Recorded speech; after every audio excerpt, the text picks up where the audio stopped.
tardes, bienvenidos y bienvenidas. En nombre de la Biblioteca Nacional Miguel Obregón Lizano, de la Cátedra Enrique Macaya Laman de la Escuela de Estudios Generales de la Universidad de Costa Rica y del Instituto de Formación y Estudios en Democracia del Tribunal Supremo de Elecciones, nos da mucho gusto compartir hoy una vez más en este ciclo de conferencias que hemos organizado conjuntamente en el marco de la celebración del bicentenario de la independencia de Centroamérica. Hoy contamos con la participación de la doctora Macarena Barahona Riera, a quien agradecemos su presencia, y me permito hacer un especial saludo a la señora Laura Rodríguez, directora de la Biblioteca Nacional, a la señora Carolina Mora, representante y coordinadora por parte de la Universidad de Costa Rica, y a don Vladimir de la Cruz, quien es uno de los gestores de este proyecto. Esperemos que aprovechemos y disfrutemos este rato de reflexión sobre las mujeres en la patria por Costa Rica, la patria por las mujeres.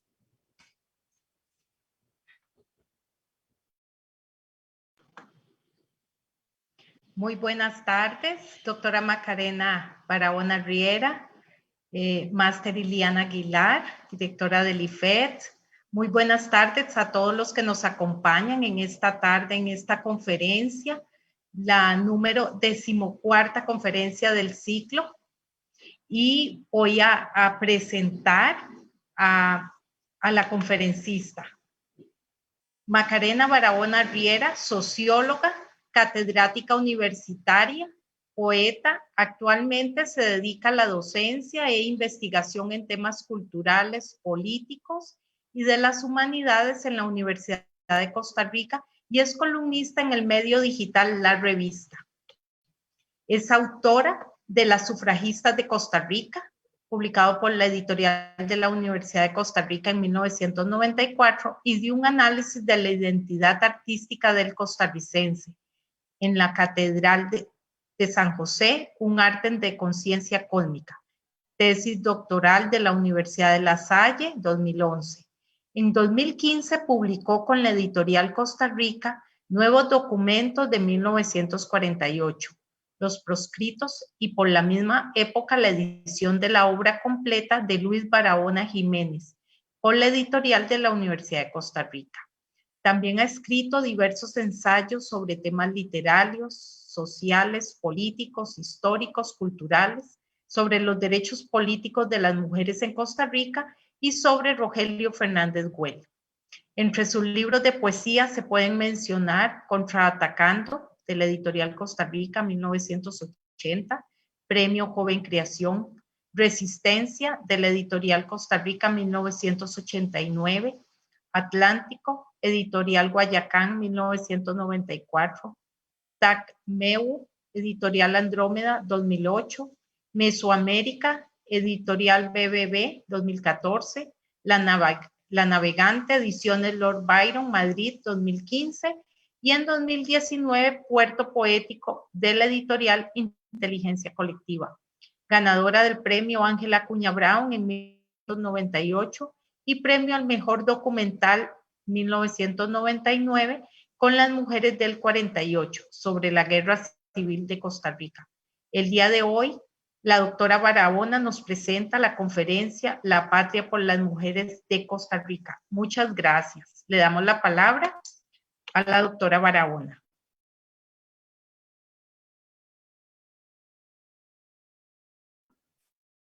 Pues muy buenas tardes a todas y todos los que nos están escuchando.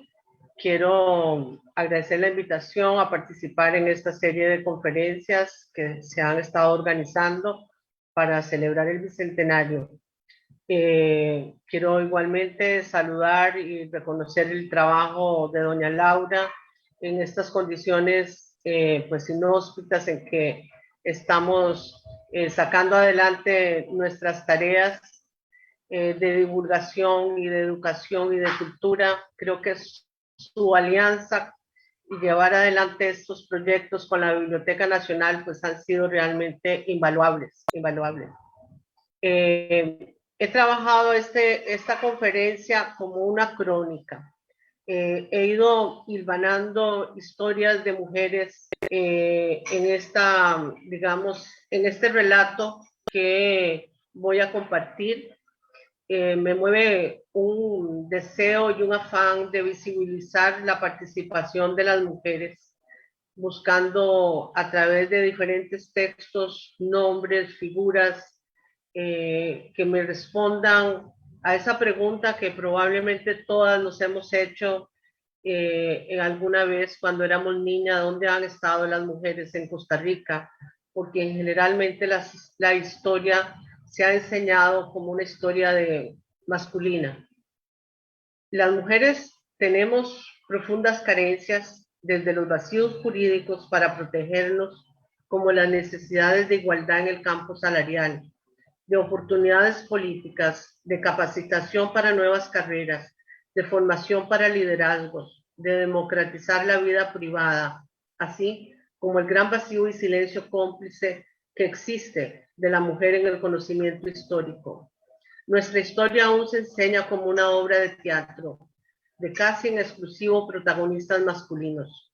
La crónica literaria nos permite la construcción de nuestras identidades, la imaginación entre los textos de los pálpitos de vida suficiente para que entre los silencios y los acontecimientos renombrados en voces masculinas podamos escuchar las voces de las mujeres y darles vuelo en el ejercicio de renombrar lo anónimo y lo oculto.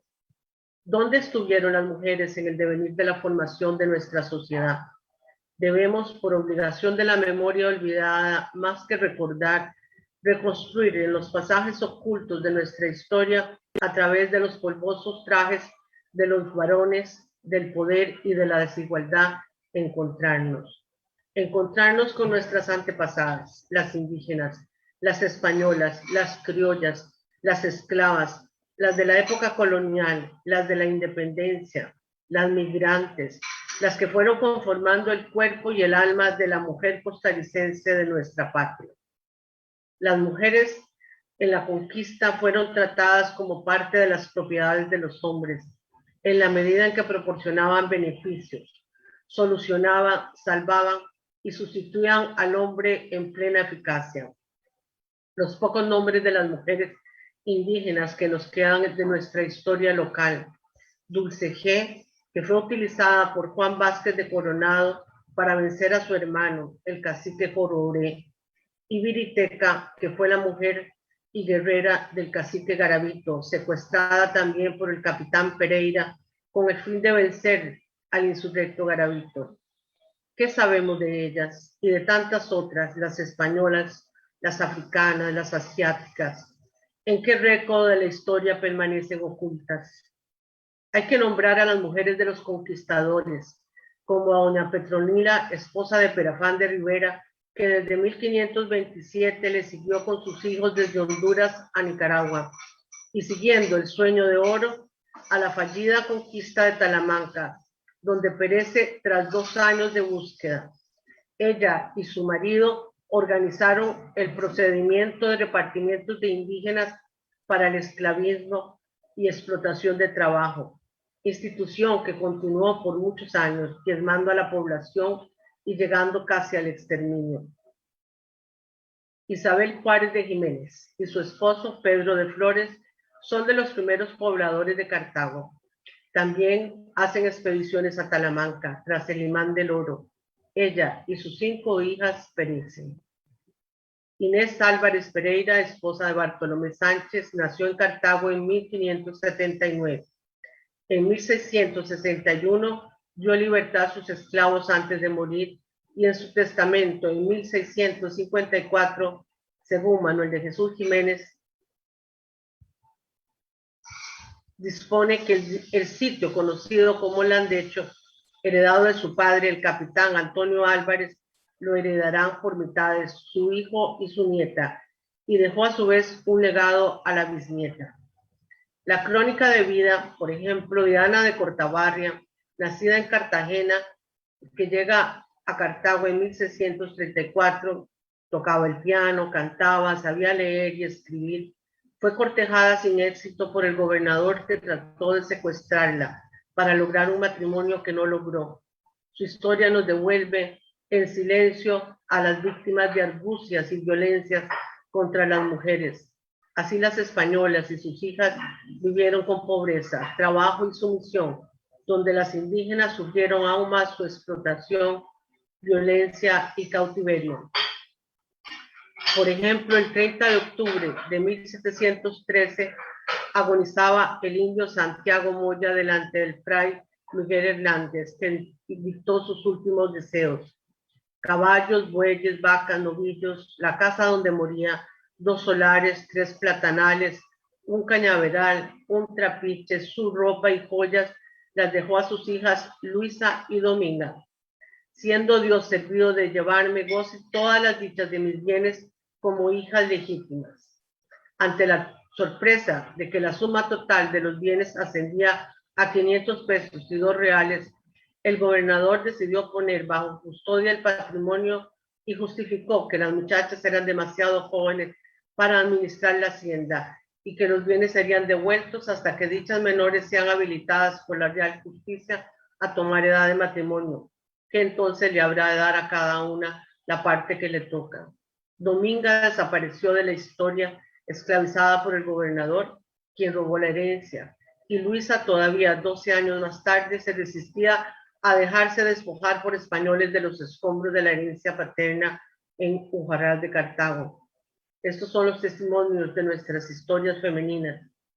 La india Bedoya, por ejemplo, le confiesa al padre Humilla: si mi madre me hubiera enterrado luego que nací, hubiera muerto, pero no hubiera sentido la muerte y me habría escapado de tantos trabajos, tan amargos como la muerte misma. Sabes, padre, que la pobre india sirve al marido como esclava, en el campo sudando y en la casa sin dormir, y al cabo de 20 años toma a otra mujer, muchacha sin juicio. Ojalá, padre mío, que mi madre me hubiera hecho el cariño de su amor, enterrándome luego que nací.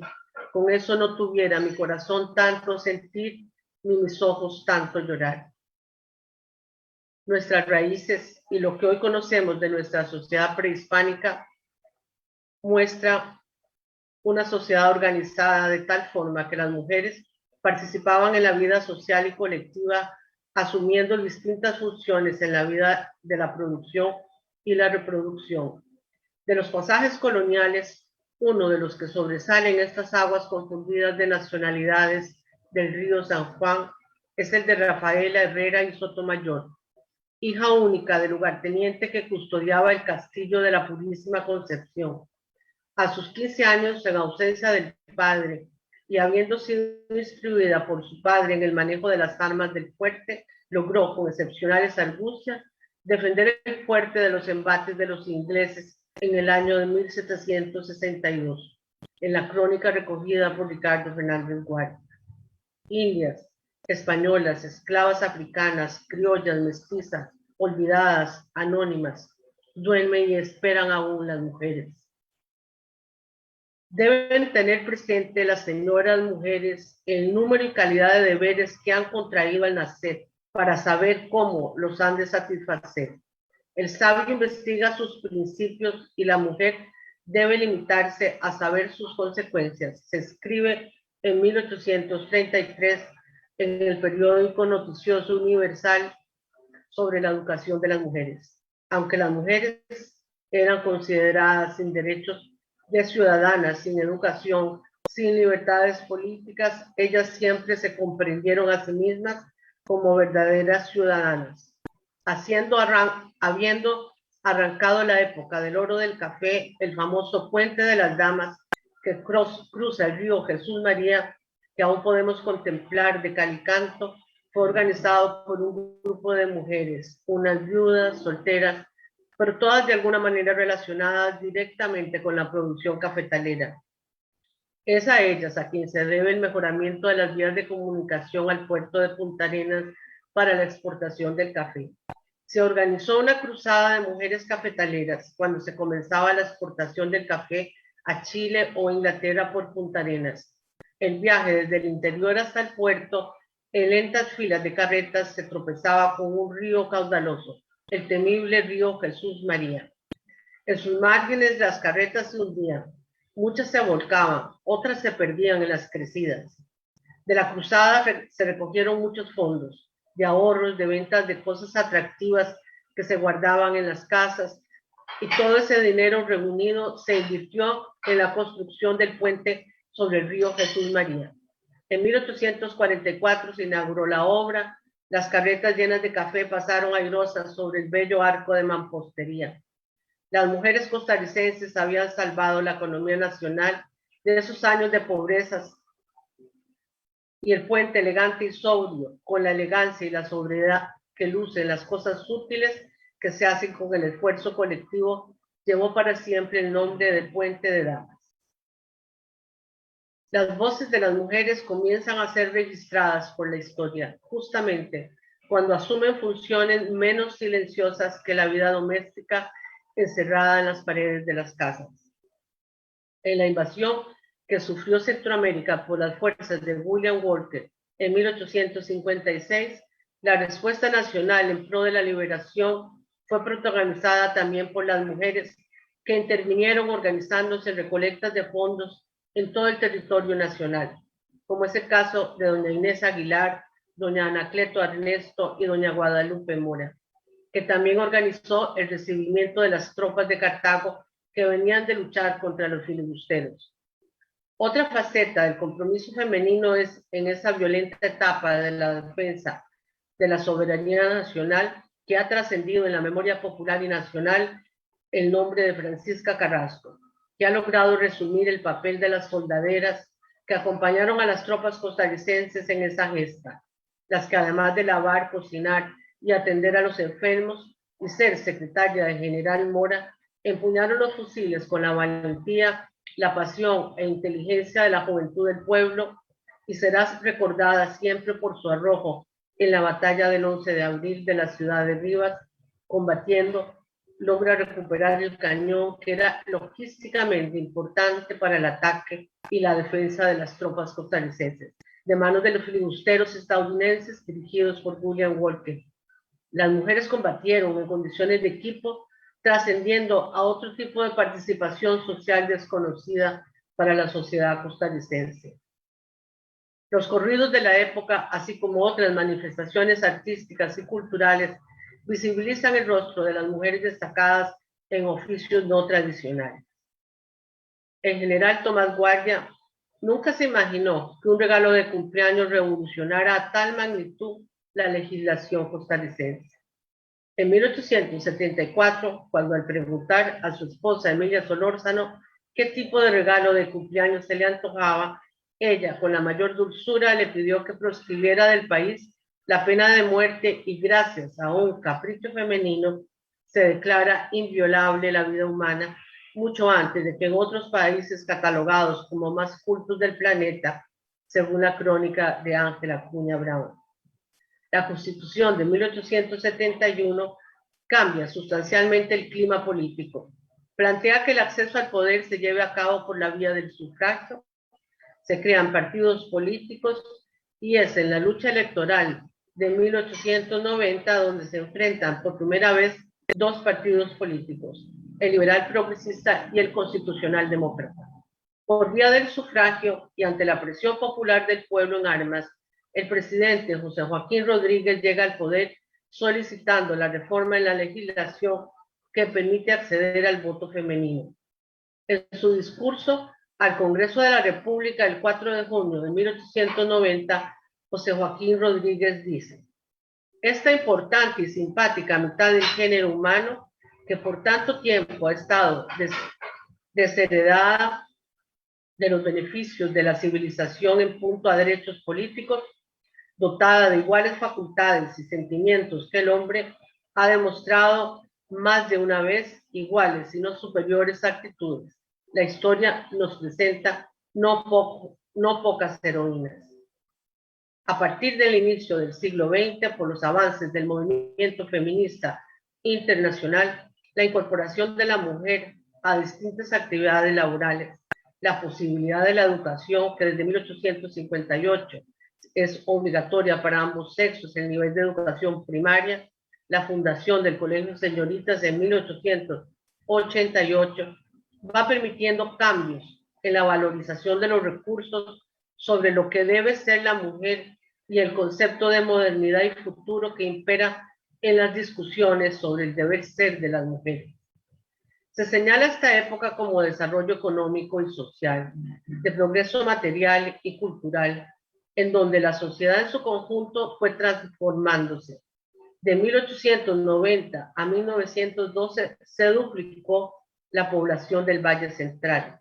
Se iniciaron las asociaciones gremiales, se formaron organizaciones sindicales, centros de pensamiento obrerista y nacionalista, cuestionadores de la política liberal, defensores de las nuevas demandas de los grupos medios y las clases trabajadoras.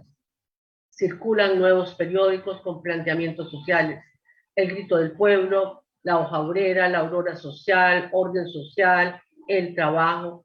Se inicia un discurso alternativo para la visibilización de las mujeres trabajadoras.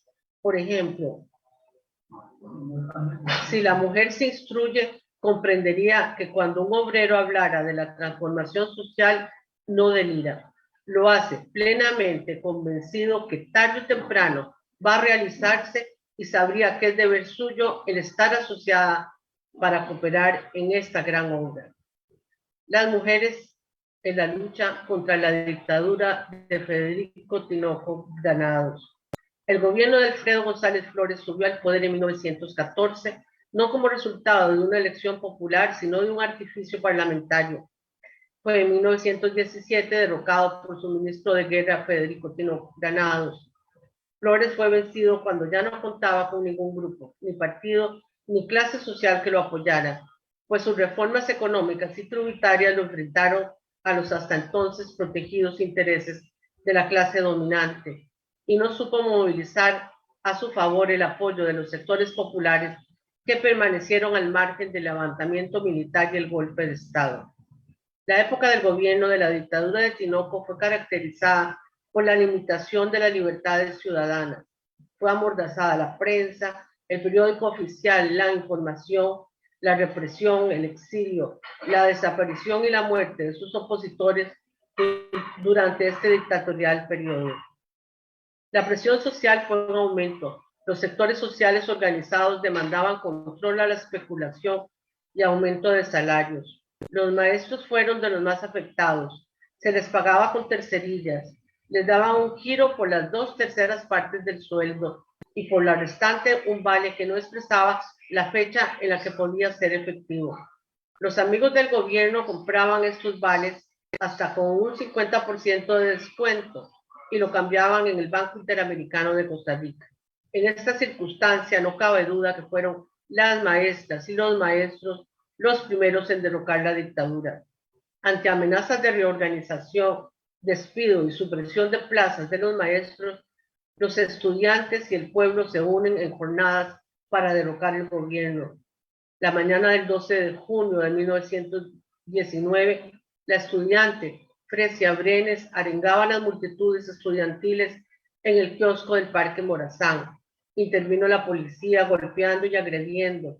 La multitud de ciudadanos, trabajadores públicos, maestras como Esther Silva, Ana Rosa Chafón, Andrea Madrigal, Carmen Lira, Amparo López Calleja y estudiantes de secundaria desfilaron indignadas hacia los talleres del periódico La Información a escasos 100 metros de donde se realizaba el mitin y le prendieron fuego. La convulsión duró poco. Apenas 2 meses después de este mitin, el 12 de agosto, renunció Federico Tinoco.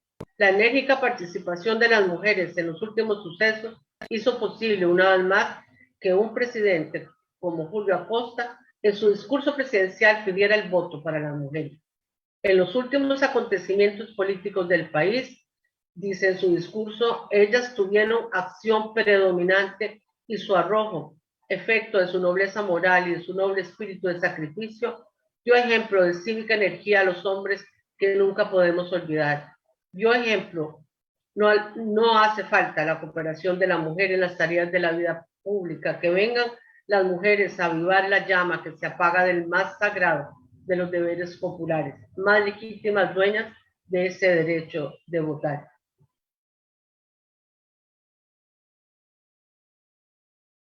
En el marco de este nuevo gobierno, se da, el presidente constitucional le concede una beca por primera vez a 3 mujeres, a Carmen Lira, a Lilia González y Matilde Carranza, cada una en un diferente lugar a especializarse sobre todo en pedagogías. Y a partir de ahí, las mujeres abren un nuevo espacio a nivel político, a nivel social y a nivel cultural.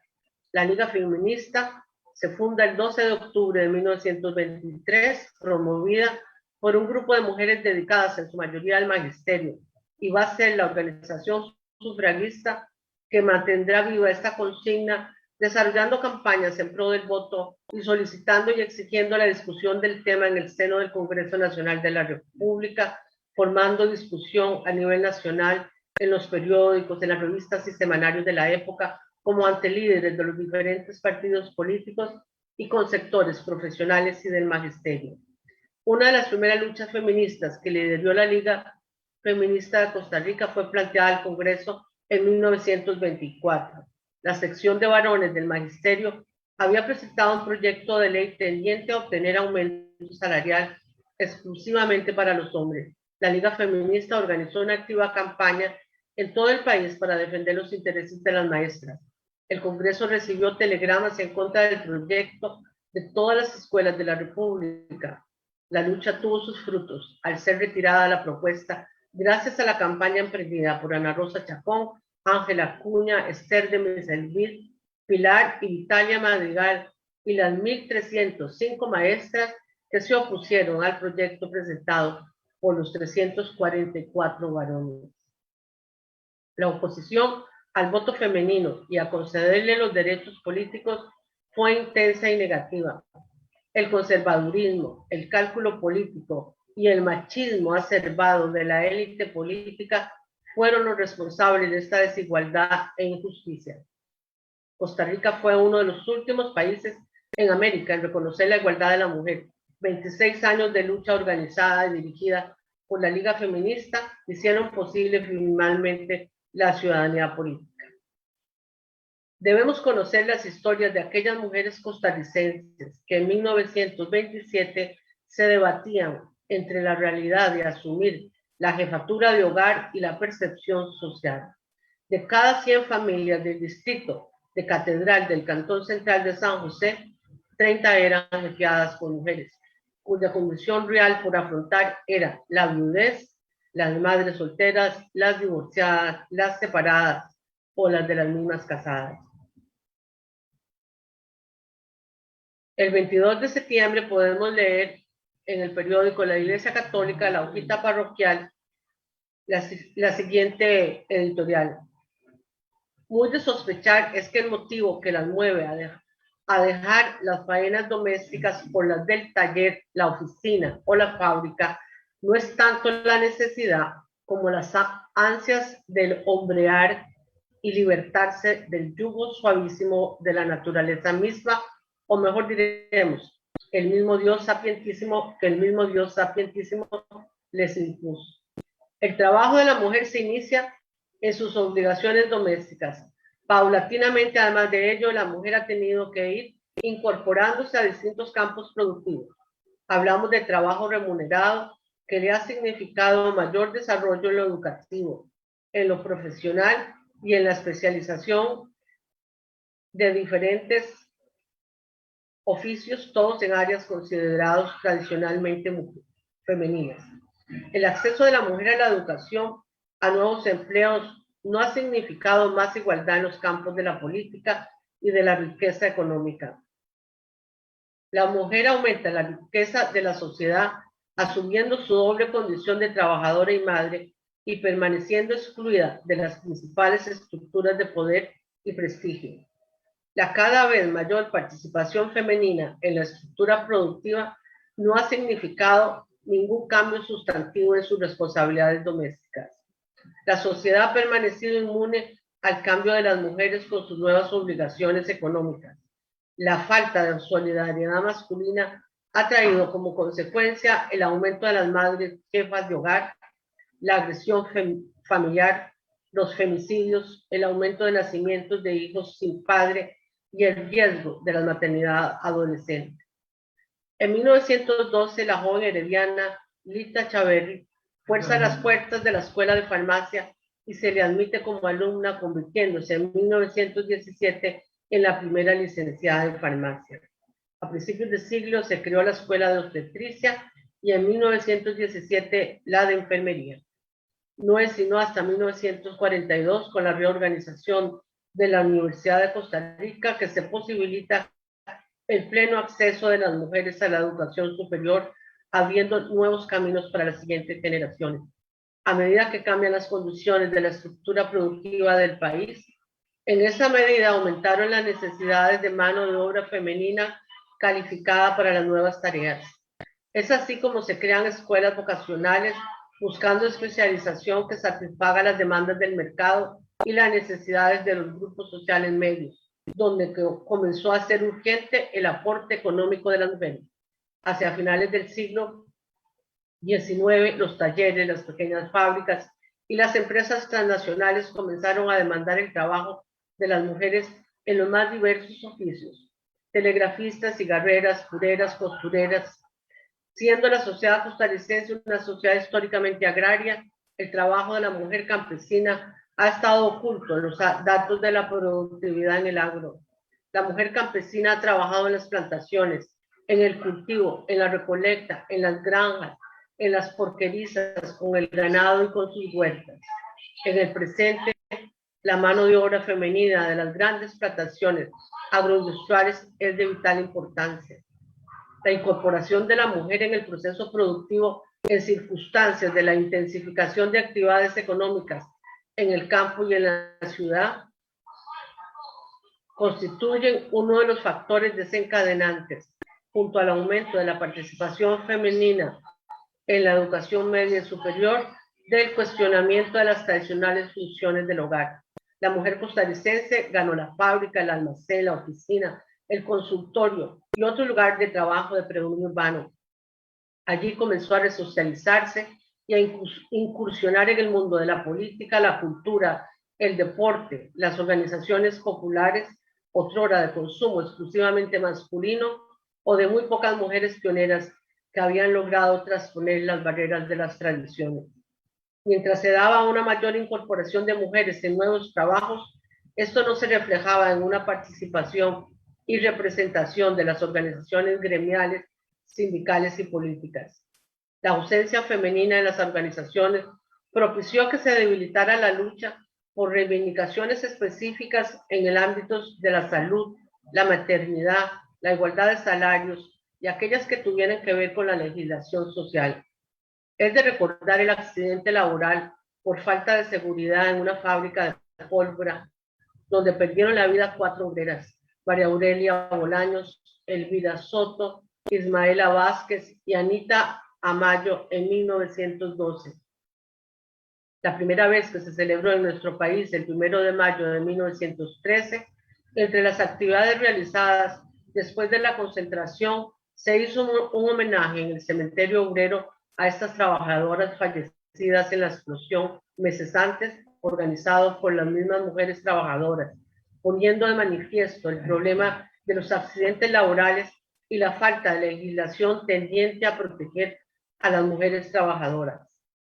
En los inicios de los años 40, las leyes de seguridad social, la reapertura de la universidad, la creación de la Caja Costarricense de Seguro Social, las garantías sociales, donde se integran el salario mínimo, la jornada de 8 horas diarias, el reconocimiento legal de los sindicatos, el derecho de los trabajadores a la vivienda, condiciones de higiene en el lugar de trabajo y la obligación del Estado de suministrar la educación, marcan la época imponiendo un carácter de progreso social.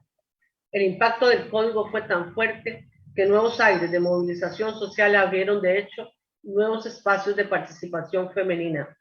Eran años convulsos para nuestro país.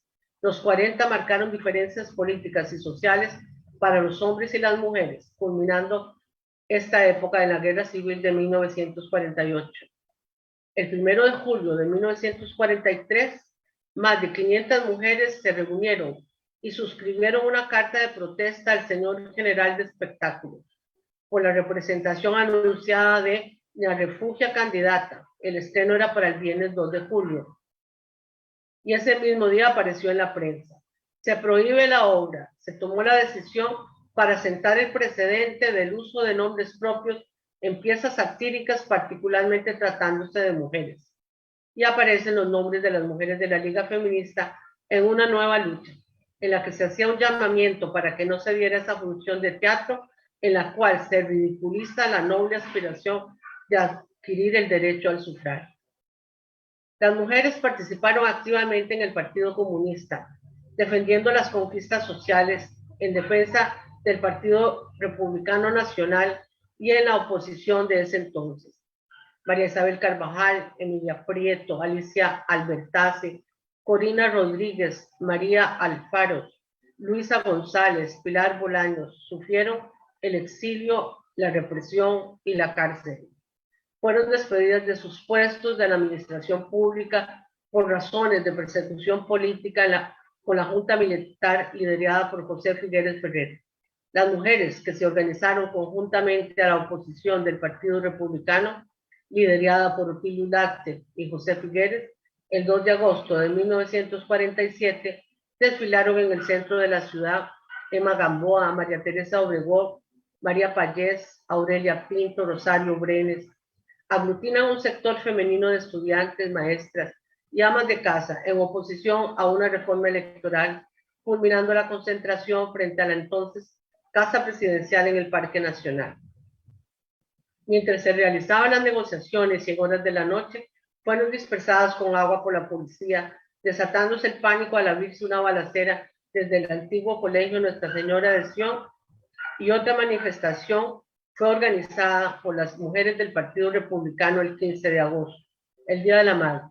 Reseñaba en el periódico La Tribuna a las líderes de esta convocatoria: Gilda Méndez, Rosarito Zúñiga, Virginia Castro, Yolanda Casasola, entre otras, haciendo un llamamiento por la paz de la familia costarricense. Las educadoras María Alfaro, Clemencia Carvajal, hablaron en sus discursos de la necesidad de evitar la guerra fratricida. Los acontecimientos de los años 40 no fueron ajenos a las mujeres. Al finalizar la guerra y con el cambio en la Constitución, se inaugura una nueva época de mayores espacios en la vida pública para algunas de las mujeres costarricenses y se inicia el lento camino hacia el poder político, hacia nuevas alternativas de educación, de salud y de trabajo.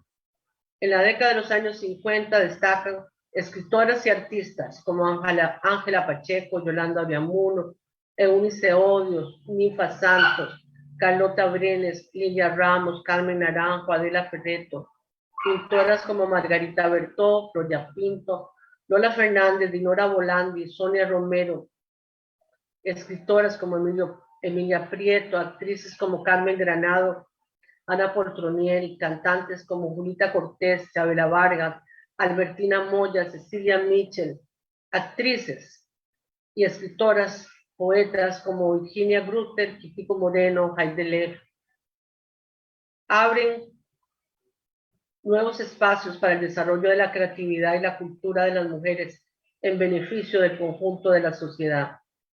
A partir de la década de los 60, la profundización del desarrollo capitalista en el campo y en la ciudad ha marchado paralelo a la modernización material y sociocultural de nuestra sociedad, con impactos desiguales y contradictorios.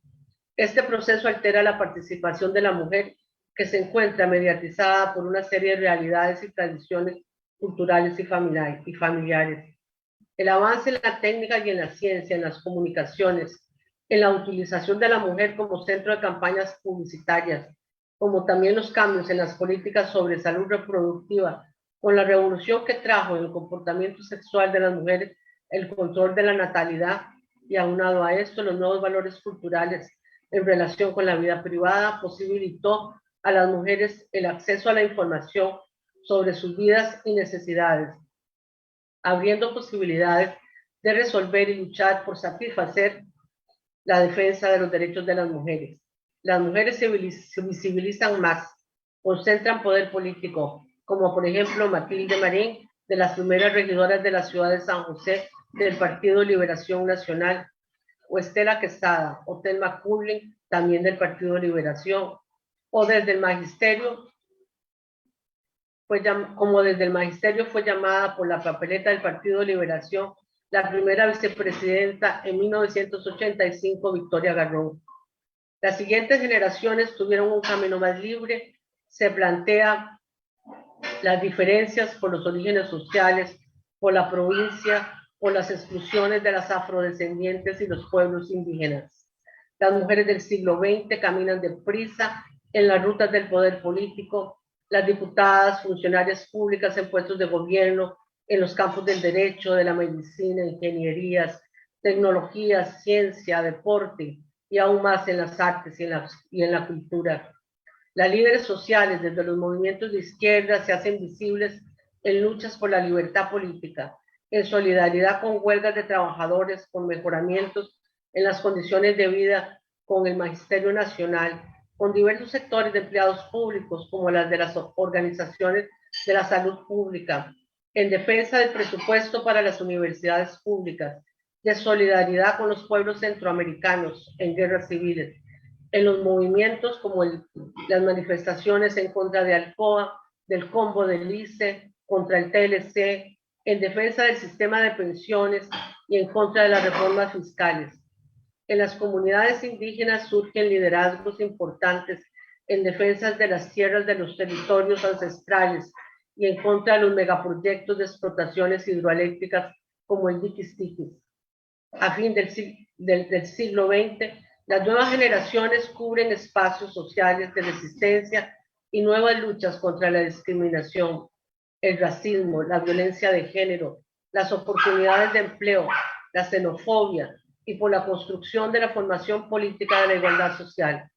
Las mujeres más excluidas son las que han continuado en sus luchas patrióticas, conformando una nación sin exclusiones, una república más democrática para todas y todos.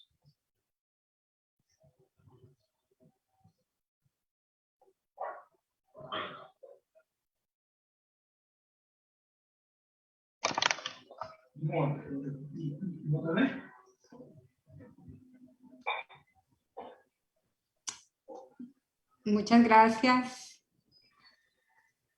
a la profesora Macarena Barahona. Ella nos ha preparado también una exposición de fotografías de todas estas mujeres a las que ha venido refiriéndose.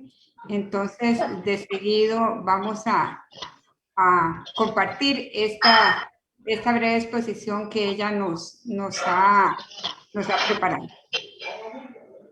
Bueno, no es, por supuesto, de todas, sino hemos procurado encontrar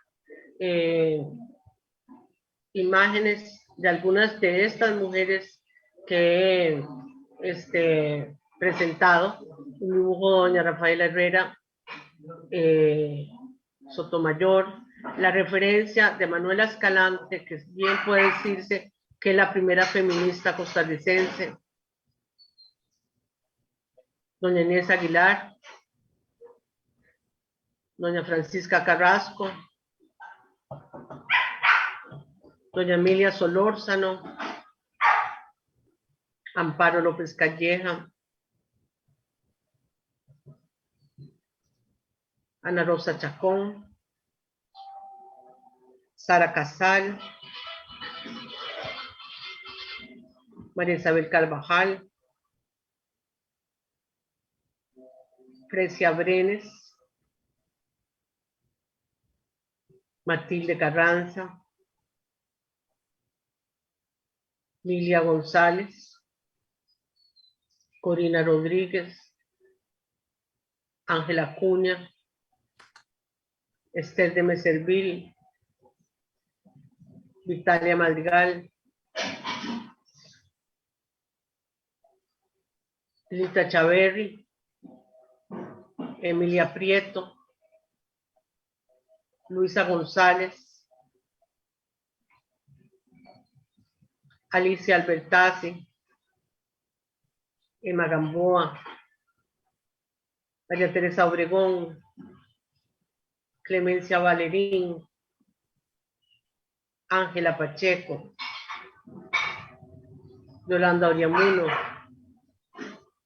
Eunice Odio, Ninfa Santos, Carlota Brenes, Lilia Ramos, Carmen Naranjo, Adela Ferreto, Margarita Bertó, Lola Fernández, Dinora Volandi, Sonia Romero, Julieta Pinto, Carmen Granado, Ana Boltronieri, Julita Cortés, María Isabel Vargas, Cecilia Mitchell, Virginia Grutter, María de los Ángeles Moreno, Aide Delef, Matilde Marín Chinchilla, Estela Quesada, Telma Curling, María Eugenia Dengo, Victoria Garrón, Yadira Calvo, Eulalia Bernard, Julieta Dobles, Margarita Penón, Laura Chinchilla, Gloria Valerín, Patricia Mora y Epsi Campbell. Es una pequeña muestra de los millones de mujeres costarricenses que hemos construido nuestra patria con nuestro trabajo, con nuestros anhelos, con nuestros sacrificios y sobre todo con las grandes aspiraciones que siempre van por delante en las juventudes de superación. Pues muchas gracias. No sé si tenemos preguntas, comentarios. Bueno, muchísimas gracias por esa excelente exposición, ese recorrido histórico que en realidad creo que a muchas personas nos ha abierto los ojos aún más sobre la importancia de las mujeres en la construcción de nuestro país en sus diferentes ámbitos de acción. Estamos tal vez acostumbrados a escuchar ciertos nombres como Ángela Cuña, como Carmen Lira, y que sabemos el rol tan importante que han tenido, pero esta reflexión que usted hace donde señala nombres de otras mujeres como Francisca, Dominga, Luisa, Rafaela, desde la época de la colonia, realmente es un llamado de atención a la reflexión colectiva sobre la presencia de las mujeres en la construcción de nuestro país. Tenemos muchos comentarios, sobre todo de felicitación. Ivonne Jiménez dice, valiosísimo rescate histórico del protagonismo femenino nacional. Debería ser lectura obligatoria desde las aulas de primaria. También las mujeres somos la historia de Costa Rica. Es hora de silenciar el anonimato y la invisibilidad. Joana Barrientos señala que es importante conocer acerca de cómo la historia de nuestro país ha sido escrita a través de la lucha de tantas mujeres. Rodrigo Muñoz, las mujeres representan el 50% de nuestras vidas. Hay muchos comentarios positivos, rescataré unos más. Doña Flor Eugenia Solano, muchas gracias, una revisión histórica muy valiosa, magistral exposición. Arlet Bolaños, excelente exposición. Marianela Sáenz Mora, muchas gracias Macarena por tan excelente exposición que nos acerca a tantos detalles de nuestra historia.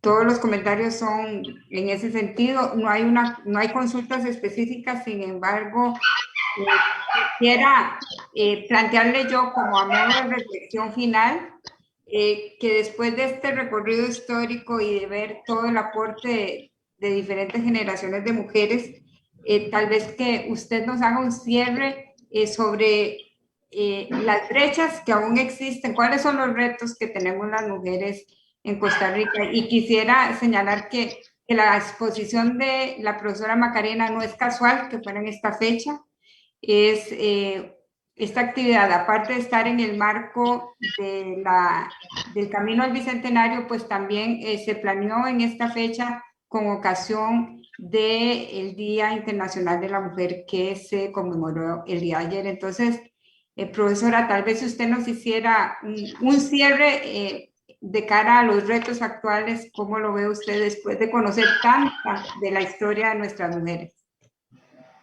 Bueno, muchas gracias a todas y todos por los comentarios. Yo creo que el reto fundamental ya no es abrir nuevos espacios. Claro que reconocernos a nosotras mismas, a nuestros trabajos, a nuestros aportes en una sociedad cada vez más desigual en términos de riqueza y en términos de poder. Es un nuevo, digamos que un nuevo reto. Aquí quiero resaltar la invisibilización histórica, aunque lo dije en el texto, de las mujeres campesinas. Creo que eso es una deuda cultural, una deuda política, porque el trabajo de las mujeres, nosotros somos una sociedad agraria, como decía mi padre, a la gente le molesta que se le vea la tierra en las manos, su origen campesino.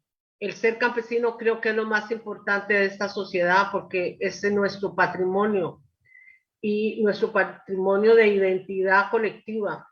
Y cada vez está más invisibilizado, cada vez el oficio. Y nos debemos a la comida. Si la soberanía alimentaria es tan importante como la soberanía de unas fronteras físicas.